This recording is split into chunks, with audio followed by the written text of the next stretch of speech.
Hi, my name is Mikhail Wilson, and this is my oral presentation for technical communications.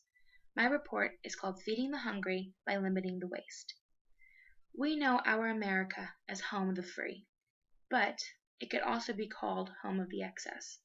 Excess cars, excess houses, and most certainly excess food. We live in a country where more is better, but what if the only thing we have more of is hungry children in landfills? According to Feeding America, 15% of Americans are not food sure, meaning they don't know where their next meal is going to come from. This, to me, is completely baffling because most of us can just walk to our pantry and find something to eat. This also makes me sad and disappointed that we, as a country, are not taking care of our neighbors. 15%. That is 48,135,000 people, Americans, that need our help. When I saw that number, I was so surprised because of how much food I see in garbage cans and getting thrown away from grocery stores.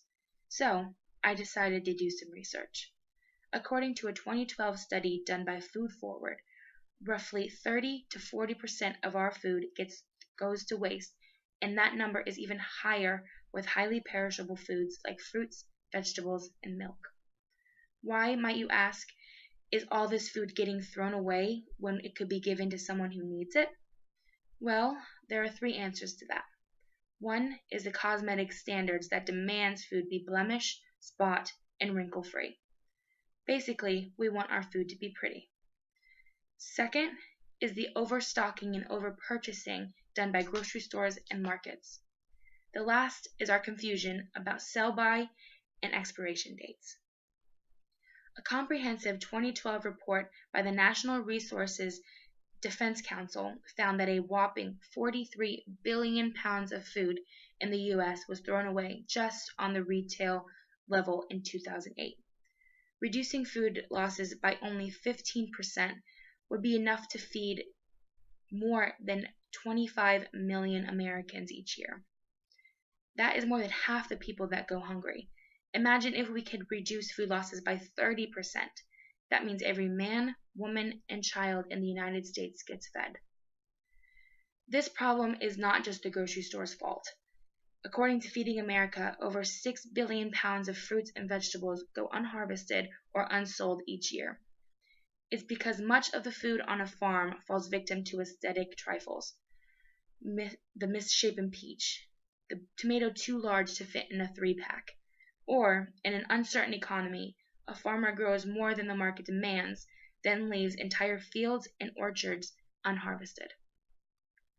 My plan when starting this report was to come up with a way that farms, grocery stores, and food banks can communicate to not only get rid of unwanted food, but also get people fed.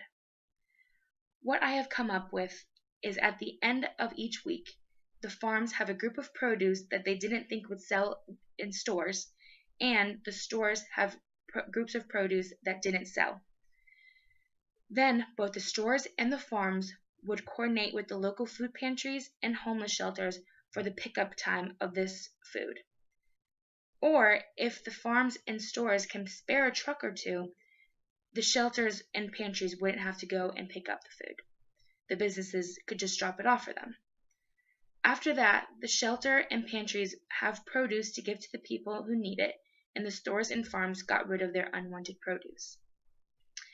Now, I know that this is a very high goal to reach. After all, there is no money in feeding the hungry, and companies and farms might even lose a bit of money when it comes down to the people who have to harvest the fields and deliver the produce to the food banks.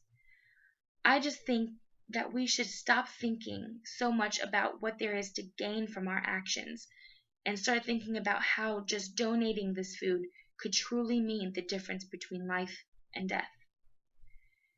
Now, if this report upset you in any way, good. It was supposed to. Now, go and alter the statistics. Be the change you want to see in the world.